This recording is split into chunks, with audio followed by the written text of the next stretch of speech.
गाड़ी खरीदते हैं। पेट्रोल की गाड़ी खरीदने जाओ तो लोग सलाह देते हैं कि डीजल क्यों नहीं लेते हो, पेट्रोल से सस्ता है। लेकिन डीजल की कार लेने जाएं तो कहेंगे सीएनजी ज्यादा सस्ती है। सीएनजी वाले कहते हैं कि ये भी अब सस्ती कहाँ रही भाई, बायोफ्यूल के लिए रुक जाओ।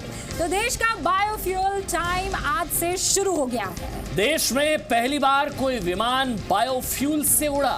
सरकार का जोश, इससे समझ सकते हैं कि फ्लाइट जब दिल्ली एयरपोर्ट पर लैंड हुई तो वेलकम करने सरकार के 5 मंत्री पहुंचे।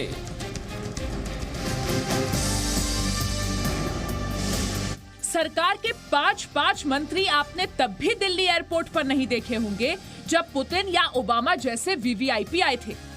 सुबह 9:40 पर देहरादून में इस फ्लाइट को फ्लैग ऑफ किया गया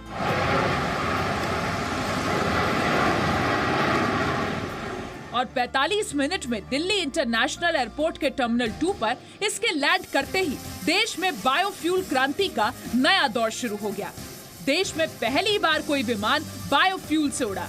इस उड़ान के साथ ही भारत, अमेरिका और ऑस्ट्रेलिया जैसे देशों के क्लब में शामिल हो गया, जो एटीएफ यानी एविएशन टर्बाइन फ्यूल के लिए अरब देशों या ईरान का मुंह नहीं ताका करते। देहरादून से दिल्ली की इस फ्लाइट में 25% बायोफ्यूल और 75% सामान्य एटीएफ था। जेट्रोपा यानी रतनजोत के बीजों से ये biofuel Indian institute of petroleum Dehradun ने बनाया। 20 वैज्ञानिकों ने 2 टन रतनजोत के बीजों से ये बायोफ्यूल तैयार किया। भारत में रोजाना 600 विमान उड़ान भरते हैं।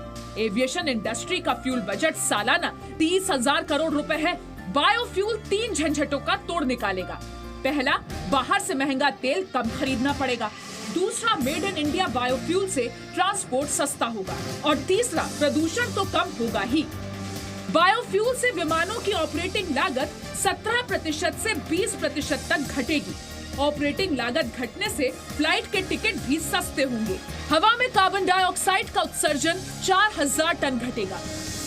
देश की एविएशन इंडस्ट्री में देश की क्लीन एनर्जी, बायोफ्यूल एनर्जी की दुनिया में ये एक बहुत बड़ी उपलब्धि है। पेट्रोलियम मिनिस्ट्री जल्द ही देश के सामने नया बायो एटीएफ पॉलिसी लेके आएगा।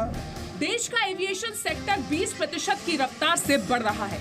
अनुमान है कि 2035 तक भारत की एविएशन इंडस्ट्री दुनिया में सबसे बड़ी होगी। सरकार के इरादों पर यकीन करें तो वो दिन दूर नहीं जब पूरा सिस्टम बायोफ्यूल पर होगा। प्लेन नहीं, ट्रेन, ट्रक और स्कूटर भी। देहरादून से मयंक राय और दिल्ली से प्रकाश प्रियदर्शी के साथ ब्यूरो रिपोर्ट, जी मीडिया।